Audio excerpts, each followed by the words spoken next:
Aí Abraão, quando percebe a contenda e vê que Ló não tomou nenhuma circunstância, fez nada, aí Abraão chama Ló e diz assim: Ló, não dá mais para a gente caminhar junto não, seus pastores estão brigando com os meus, a contenda está feia, isso não é bom, daqui a pouco vai dar morte nesse negócio, eu sou um homem de paz, então faz o seguinte, escolhe para onde você quer ir, diga assim: quem tem a bênção, libera possibilidade de escolha, amém? Porque quem tem a bênção pode ir para o norte, para o sul, para o leste, para o oeste, onde for Deus vai abençoar. É assim, ó, escolhe para onde você ir. Se você for para o sul, eu vou para o norte. Se você for para o leste, eu vou para o oeste. Para onde você quer ir? Aí Ló olha as campinas do Jordão, tudo verdinho, e diz assim: bom, cá só tem deserto, e aqui está tudo verde. É claro que eu não sou besta, não sou menino, só que aqui é igual a situação do poço, irmão. O segredo não era o poço, era a bênção. O segredo não era os campos verdes, era o quê? A bênção. Assim, vou para as Campinas, e você descobre depois que das Campinas ele vai parar em Sodoma, e sai de Sodoma zerado, só com a roupa do corpo. Até a mulher fica no meio do caminho, porque olha para trás e vira estátua de sal. Consequência de ter saído de perto da bênção. Então fique de olho nas propostas erradas, porque se Deus está te abençoando num lugar, meu irmão, por que você vai se mover daí? Seja inteligente, amém? Ano passado, assim, esse ano, né, mas já passou. Ano passado, em dezembro, eu fiz uma viagem, e nessa viagem que eu fiz, um pastor me fez uma proposta, disse para mim assim: pastor Santos, já conheço você há um tempo, admiro o seu trabalho, coisa e tal, nós estamos com uma das nossas igrejas sem pastor, e se você vir para cá, a gente vai te pagar um salário de 15 mil reais, é um bom salário? Muito bom, né? Vamos pagar a escola dos seus filhos, meus filhos hoje estudam em escola pública, né? Vamos pagar a escola dos seus filhos, e convênio médico, tudo assim, uma proposta assim irrecusável, né? Mas toda proposta, quando ela já é irrecusável, já pode ser uma tentação, né? E aí eu falei para ele assim: não é de Deus não. Ele disse: mas você não vai nem orar? Eu disse: não, porque eu já sei o que Deus quer de mim. Deus quer que nesse momento eu esteja em Salvador, então eu não vou sair de onde Deus me quer, eu vou ficar onde Deus quer que eu esteja, e se Ele quiser que eu venha, Ele vai mudar tudo, mas eu sei que Ele não quer. E quero dizer para você o seguinte, aí ele ficou assim olhando para mim, né, dando risada assim, ó. Falei: 15 mil reais é pouco. Assim, você ganha mais que isso lá? Eu falei: não ganho nem metade disso, mas eu tenho algo lá que se eu vir para aqui eu posso perder. Por quê? Eu sei que a bênção de Deus está sobre a minha vida, sei que o favor de Deus está sobre a minha vida nesse momento, amém? Então quando você tem certeza, não quer dizer que não vai aparecer propostas, vai aparecer propostas tentadoras, porque quando a bênção vem, quando a proposta de Satanás ela vem com cara de bênção, aí é que é o problema, muito crente cai no laço, que quando vem com cara de proposta de Satanás, você já chuta logo que é laço, né? Chuta que é laço. Mas quando a tentação vem com cara de bênção, como numa situação dessa, você pode começar a calcular: bom, 15 mil vai dar tanto por ano, não sei o que, coisa e tal, e você começa a entrar no raciocínio. Então quando essas coisas vêm, quando a tentação chega, a primeira coisa que você tem que fazer: não dê espaço na sua mente, porque você pode ser traído pelo seu coração. A Bíblia diz que enganoso é o coração do homem. Por que Deus falou com Isaac: não desça para o Egito? Porque Deus sabia que no coração dele já havia uma intenção de descer. O Egito naquela época era o lugar mais próspero, então ele queria descer. Então Deus disse: não desça não. Então quando você tem certeza da bênção do Senhor, você não fica brigando com ninguém não, você faz o que Deus te mandou fazer, e Deus vai dar o resultado que Ele disse que ia dar, amém? E quem está perto vai perceber e vai ver que você tem a bênção do Senhor mesmo. Então quando Isaac, ele continua ali, aí no versículo 22 diz que ele cavou um novo poço, outro poço, mas nesse poço aí, o Senhor faz com que a contenda cesse, e ele coloca o nome daquele poço Rehobote, que significa: o Senhor nos deu amplitude, largueza, e havemos de crescer. Algumas versões dizem: havemos de prosperar nessa terra. Agora, sabe o que é mais interessante? É que Isaac, mesmo sendo muito próspero, porque nós lemos nesse instante que Deus fez 3 coisas com ele, não foi? Em engrandeceu, enriqueceu e tornou poderoso. Só que aqui nós lemos que Deus, que quando ele recebe essa revelação do poço de novo, ele é como se ele estivesse dizendo assim: eu já estou rico, já estou poderoso, Deus já me engrandeceu, mas tem mais. Amém? Diga assim para o seu irmão: com Deus sempre tem mais, em todos os níveis. Amém? Eu aprendi uma frase alguns dias atrás em Jequié com minha amiga Sueli Meira, que toda vez que eu vou orar eu lembro dessa frase. A frase diz assim: agradecido sempre, satisfeito nunca. Agradecidos, satisfeito? Não. Com Deus sempre tem. Na sua vida espiritual tem mais, no seu casamento tem mais, no seu ministério tem mais, na sua vida financeira tem mais. E Isaac nos mostra que isso é verdade. Ele poderia dar o nome desse poço: gratidão, não é? Por tudo que Deus já tem dado. Ele disse: não, o nome desse poço é o seguinte: o Senhor vai nos dar amplitude e nós vamos crescer nessa terra. Sabe o que Isaac está dizendo, está ensinando para nós aqui nessa manhã? Que nós nunca devemos nos conformar. Diga para o seu irmão: nunca se conforme. Diga assim: nunca se acomode. Porque quem se acomoda deixa de sonhar. Quem se acomoda deixa de projetar, de ter planos. E eu aprendi que Deus não abençoa quem não tem projeto. Aprendi isso. Isaías 32, versículo 8 diz assim: o nobre projeta coisas nobres, e pela sua nobreza está de pé. Isaías 32, versículo 8. O nobre, deixa eu ver se é isso mesmo. Isaías 32,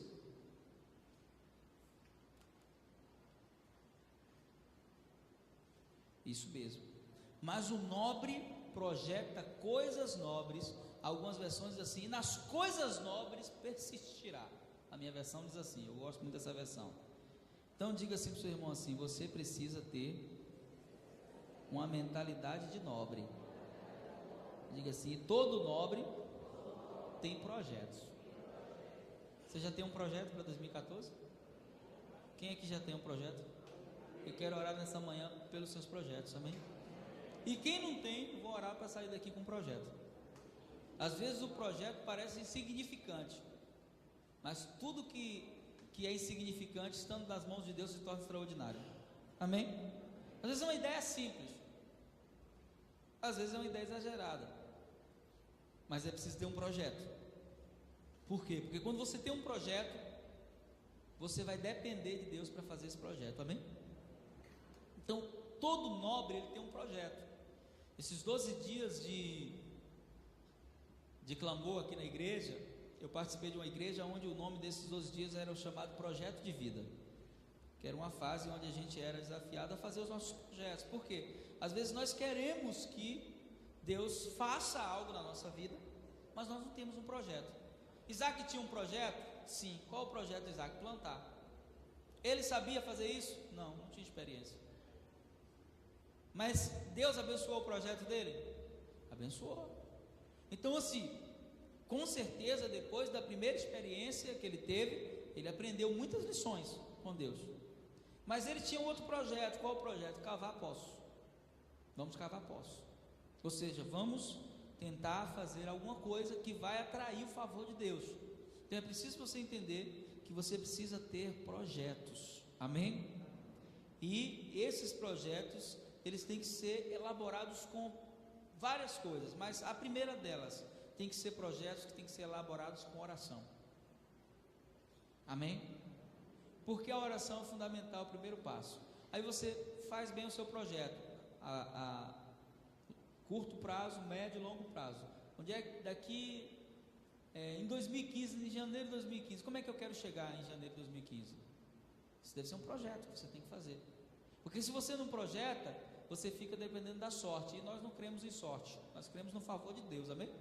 A sorte é a madrinha dos pagãos, mas nós que somos filhos de Deus, nós andamos por fé. Amém? Mas a fé não nos impede de projetar. A fé não nos impede de sonhar.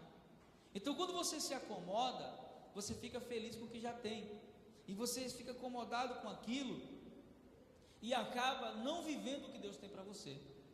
Então, quando você sonha, você tem a capacidade de atrair o favor de Deus sobre a sua vida. Então, quando Isaac ele cava esse poço, ele poderia dar o nome desse poço gratidão ou qualquer outro nome. Ele disse: não, eu quero mais, Deus. Quantos querem mais do Senhor? Não quero mais só de riquezas, de bens, eu quero mais da tua presença, Senhor. Amém? E aí, para nós encerrarmos, nós vemos algo interessante, porque quando Isaac começa a se tornar muito poderoso, Abimeleque chama ele e diz assim: Isaac, sai daqui, vai para outro lugar, porque você se tornou tão poderoso que daqui a pouco você vai dominar a gente. E aí ele sai, e ele não sai da terra de Gerar, porque Deus mandou ele peregrinar na terra, mas ele vai para perto de Gerar, ele fica em um vale perto de Gerar. Os vales eram os lugares aonde as pessoas não investiam, ninguém investia no vale, porque o vale geralmente era um lugar de refúgio, era um lugar de pedras.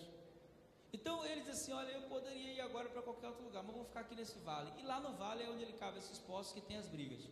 E lá, quando ele está lá, ele resolve fazer algo. Depois que Deus abençoa ele com esse poço que acaba a contenda, Isaac ele resolve subir a Beceba. Essa palavra subir na Bíblia, você vai encontrar ela sempre ligado a uma atitude de adoração. Subiu ao monte, subiu ali, subiu. Então ele sobe a Beceba. Beceba, se você for estudar depois, você vai descobrir que foi onde Abraão cavou um dos seus poços, mas também foi um lugar onde Abraão edificou um altar. E quando ele sobe a Beceba, ele está querendo ouvir Deus. Está querendo fazer o quê? Diga ao seu irmão: você precisa aprender a ouvir Deus.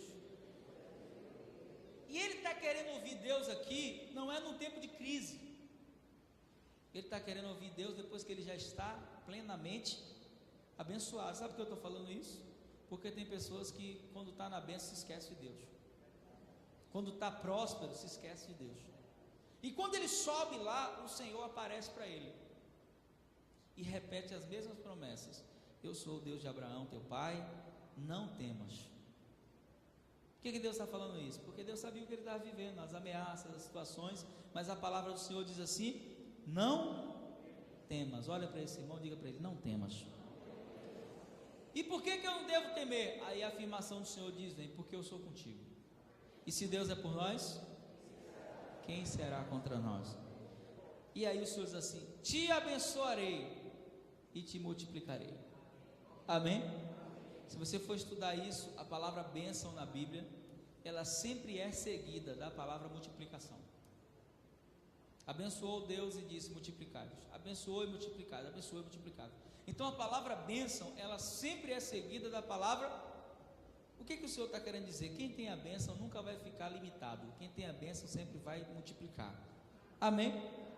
Então quando o Senhor diz isso, que ele desce dali, Isaac, ele tem 4 atitudes que é, agora para nós fecharmos essa palavra, o que devemos fazer esse ano. Amém? Falamos do que Deus vai fazer a nosso favor, Ele vai fazer muito, amém? Mas o que eu devo fazer? Aí no versículo 25 diz: quando ele desce dali, a primeira coisa que ele faz, ele edifica um altar. Ele faz o quê? Olha para esse irmão que está do seu lado e diz assim: como é que está seu altar? O altar fala da nossa vida espiritual, amém? Porque nós somos hoje o altar do Senhor. A Bíblia diz em Romanos capítulo 12: procura apresentar-te a Deus aprovado como obreiro, de que não tem, ou melhor, estou errado, diz: procura apresentar o seu corpo como sacrifício vivo, santo e agradável a Deus. Então hoje o altar somos nós. E aqui é como se Isaac estivesse nos revelando um segredo.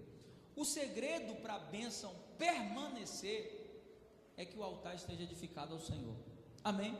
Ou seja, que a minha vida espiritual ela esteja em dia, que a minha vida de oração, a minha vida de compromisso com o Senhor esteja alinhada à palavra.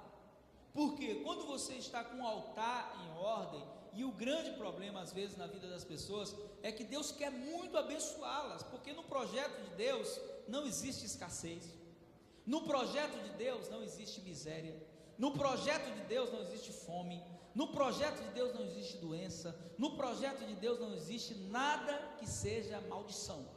No projeto de Deus existe abundância, bênção, cura, milagre, provisão. Esse é o projeto. Mas às vezes o que impede o projeto de Deus de acontecer é a nossa vida espiritual que está desordenada. Tem gente que é fiel dizimista, mas está com a vida desconcertada. Tem gente que vem à igreja todos os dias, mas está com a vida desconcertada.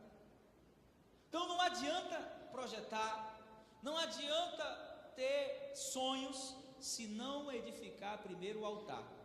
Porque se você tiver com o altar desconcertado, a oposição das trevas vai lhe parar, porque Satanás só respeita lugares onde o altar está edificado. Que a única coisa que o diabo tem medo não é da gente, o diabo tem medo da glória de Deus. Se tem uma coisa que assombra Satanás, se chama a glória de Deus. Porque a glória de Deus, ela queima, ela ofusca, ela destrói os demônios. A Bíblia diz que do Senhor, o Salmo 68 vai dizer, sai um fogo que vai consumindo todos os seus inimigos em redor. Então quando você está com o altar edificado, o fogo de Deus vai estar na sua vida, e o diabo vai respeitar não você, mas o fogo de Deus que está na sua vida. No dia que Salomão edificou o templo, o Senhor disse assim: olha, Salomão, esse templo é muito bonito, é lindo o que você fez, mas eu sou Deus, você não me impressiona não. Ele disse assim: eu, Senhor, abençoarei se o meu povo, e falou, eu vou estar aqui nessa casa, mas se vocês transgredirem, eu tiro a minha presença. E se eu tirar a minha presença, toda a beleza do templo não vale nada, porque o grande segredo do templo de Salomão não era a estrutura física dele, era a presença do Senhor nele. E no dia que o Senhor tirou a presença, Nabucodonosor entrou, e até as pedras do alicerce ele levou. Sabe o que isso significa? Que se a presença do Senhor não estiver na nossa vida, a gente pode andar até bonitinho, pode ter até aparência, mas vai ser vítima na mão de Satanás. Então o segredo é um altar edificado. Quando Elias vai desafiar os profetas de Baal, a primeira coisa que Elias faz, a Bíblia diz assim: Elias restaurou o altar do Senhor. Qual foi a primeira coisa que Elias fez? E ele anulou a ação de Baal. Baal ficou impotente diante do altar. Então não se começa uma guerra, não se começa um projeto sem antes edificar o altar, porque quando o altar está edificado, pode vir quem vier. Se o altar estiver em ordem, você se torna intocável.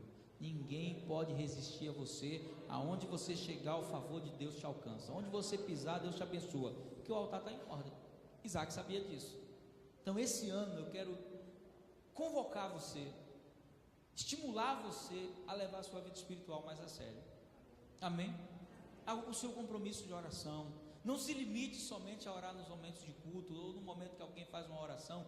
Tenha um momento com Deus, um momento seu de Deus, um momento onde você chega diante do Senhor e você pode ser suprido por Ele, saturado pela presença dEle. Coloca a sua casa em ordem, sua casa espiritual. Não deixa com que Satanás ele consiga ganhar território. Quando é que o diabo começa a ganhar território na nossa família, na nossa casa, no nosso casamento, nos nossos negócios? Quando nós começamos a desprezar o altar. Que altar, pastor? A nossa vida com Deus. Quando nós começamos a desprezar isso, nós começamos a abrir espaço para os inimigos. Segunda coisa que Isaac fez, ele invocou o nome do Senhor. Sabe o que isso quer dizer? Que você não precisa lutar as suas guerras, você precisa invocar o nome daquele que é poderoso para fazer. Amém? Você precisa confiar no nome que tem todo o poder, o nome que é mais poderoso que a enfermidade, que é mais poderoso que Satanás, que é mais poderoso que os problemas, o nome de Jesus. Amém? Então quando a luta vier, invoca o nome do Senhor, porque a Bíblia diz que todo aquele que invocar o nome do Senhor será salvo. Romanos 10:13, todo aquele que invocar o nome do Senhor será salvo. Isaac sabia disso. Terceira coisa que Isaac faz, ele primeiro edifica o altar, invoca o nome do Senhor, ele arma a sua tenda ali. Interessante essa expressão, armou a sua tenda. Ele já estava vivendo ali, sim ou não? Esse armar a tenda significa que ele resolveu permanecer no lugar que Deus queria ele. Existe uma bênção para aqueles que permanecem, amém? Então permaneça no propósito, permaneça firmado. Quando você permanece, você conquista aquilo que Deus tem para você. Então muitas pessoas hoje são muito volúveis. A situação aperta, ela deixa de congregar. A situação fica difícil, ela deixa de vir para a igreja. São pessoas que não permanecem. E você precisa permanecer firme. Amém? Faça um propósito com Deus de que esse ano vai ser o ano que você vai congregar mais. Porque quanto mais você congrega, mais você cresce. Tem pessoas que infelizmente só vêm num culto na semana. Você vai analisar, mas eu tenho uma vida com Deus. Existe uma forma de ver isso aí. Tem uma vida com Deus, existe coisas que Deus vai liberar diretamente para você, mas a maioria delas Deus vai liberar pela igreja. Quando achamos que podemos viver independente da igreja, estamos querendo dizer para Deus que somos mais inteligentes que Ele, porque a igreja não é uma ideia do homem, a igreja é uma ideia de Cristo. Esse eu edificarei a minha igreja. Aí se não, mas eu sou a igreja. Ninguém é a igreja, nós somos. Nenhum indivíduo em particular é a igreja. Você não vai encontrar isso em nenhuma parte do Novo Testamento, alguém sozinho sendo a igreja. Você é parte de um corpo, e não existe vida fora do corpo, existe vida no corpo, conectada ao corpo.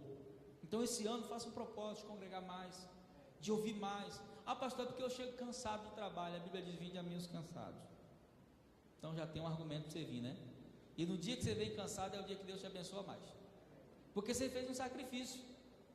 Você poderia ficar em casa descansando assim: Senhor, eu vou. E aí às vezes a gente diz: não, tá, mas meu irmão, venha, porque Deus tem vitória para você.